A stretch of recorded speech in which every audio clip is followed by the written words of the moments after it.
8औं कविताको नाम एभेन नदी बग्न चाहन्छु।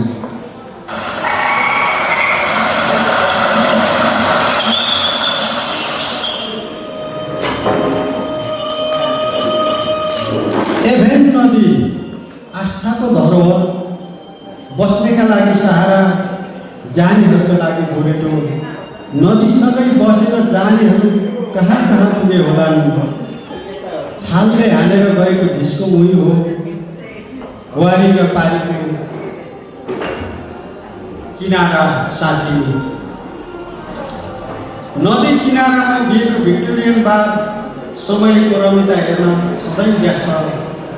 आउने जानेहरूको घुममा हराउनुको आनन्द उसलाई मात्र थाहा छ, जो हिजोदेखि आजसम्म त्यही छ।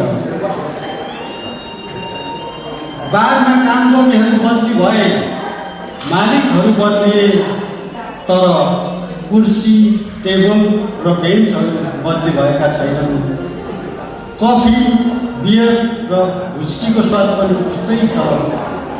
पहिले त्यही बारमा बसेर सेक्सपियरले घन्टौँसम्म रोमियो र जुलियट मञ्चन गर्ने गर्थे।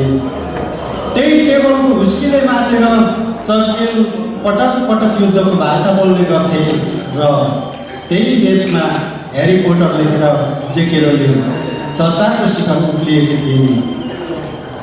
अहिले त्यहाँ आउँदैनन् सेक्सपियर, आउँदैनन् चर्चिल, चर्चाको शिखर चुमेर अन्तै सरेकी छिन् जेके रोलिङ। अस्ति भर्खर मात्र डायन स्मिथ र उनका एक दुई साथीहरू ग्रीष्मकालीन जाडो झर्न आए। उनीहरूले 1 दर्जन बियर सिद्ध्याए र एक बट्टाको चुरोटको घाँसमै वैशको रङ उडाएर गए। एभेन नदी विल्सायर भ्यालीको काखमा हिउँदभरि झुक्राएर बग्दछ, वर्षायाममा रमाउँदै बग्दछ। नदीको नियति बग्नु रहेछ। म एभेन नदी बग्न चाहन्छु, म एभेन नदी बग्न चाहन्छु। धन्यवाद।